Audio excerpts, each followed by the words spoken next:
Well, I'm here in our American Indian garden at our studio gardens in Stillwater, and this is a garden that highlights various plants used in the culture of the American Indian. Now, there are over 50 tribes represented in the state of Oklahoma, all with different cultures and different uses of plants, so it would be hard to depict all of those in a 1,000 square foot area.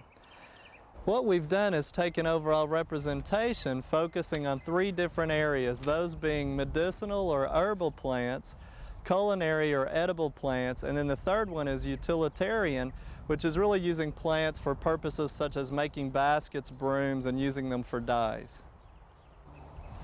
Well, the plant that I want to focus on today is actually a small fruit that's native to Oklahoma called currant, which is Ribes odorata.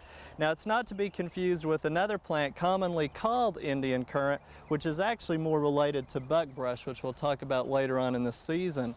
The one that I want to show you, again, is native and it puts on berries, but the foliage is what's so unique and its characteristic. The leaf is actually deeply veined and lobed, so it looks like it has 3 different parts of the leaf. But what most people are interested in are these berries here, and this one was just planted, but again you can see it's already put on a few fruit.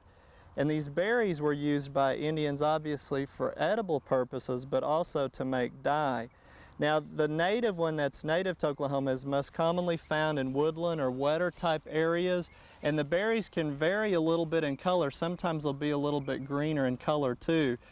The thing that we always encourage people to do though is to put the plant in the right location, especially if it's a native one. So here we have it in full sun. It's a little bit of a stretch. It was very happy obviously earlier in the spring with all the rain, but it's starting to wilt down on us, so I'm not quite sure how it's going to make it, although we have seen some of them that are out in a little bit more full sun. Now, like so many of the plants, again, this one is also in the trade now, introduced with different cultivated names that gardeners can purchase in their home garden. And let's go take a look at a few of those.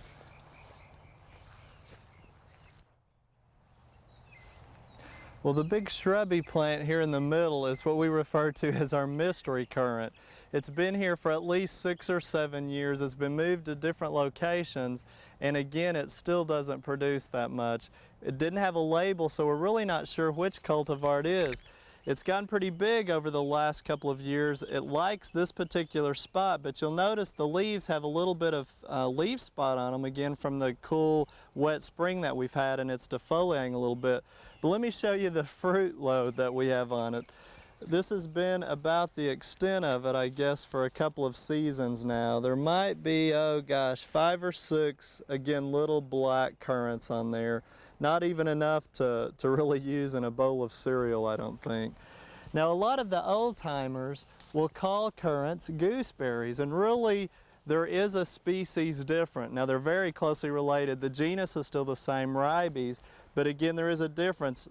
Look at just the foliage. Again, remember what I showed you on the currant. That one looks pretty close, and this is a new cultivar of gooseberry that we've put over on this particular side of the currant, so that's very similar actually as far as the foliage goes. But I can take you down to ones on this side of the currant, and you'll see a big difference in the leaf shape. Again, it's still lobed, but it's almost more star-shaped. Kind of reminds me of a sweet gum leaf a little bit. Now, most of the native type gooseberries though have thorns on them, and so they're starting to hybridize some new cultivars that are thornless, and this one is pretty much thornless, although you'll still see some of the little stickies or tendrils that are on the petiole, but again, they're really not anything that would harm you. Now, these particular plants, again, we put in as rooted cuttings a year ago. Actually, it'd be going on a year and a half now, I guess, and this one has fruit on it this year, and you can see the bright red berries, and when you harvest them, they're usually in a cluster. And so you can just pick them off like that. A lot of times gooseberries will have lines on them. Obviously this is a red one. There's also yellow ones and black gooseberries, just like there are red, yellow, and black currants. So it gets a little confusing, I think, to some gardeners because there's so many different ones, they're so closely related, but the main thing you need to remember is plant them, again, in the right location. They like good fertile soil. Their pH is a little bit acidic, but not nearly like the blueberries, so anywhere from, say, like 5.5 to 6, 6.5 would be fine.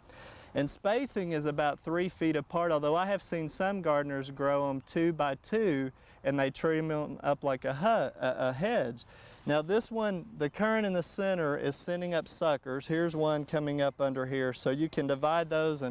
But really, as far as pruning, just keep in mind that they set fruit, both of them, on 1-year-old wood. So sometimes that might be spurs, sometimes it might be the cane itself. So if you get any wood in there that's, say, like over 4 years old, go ahead and trim that out, or anything that's broken or diseased.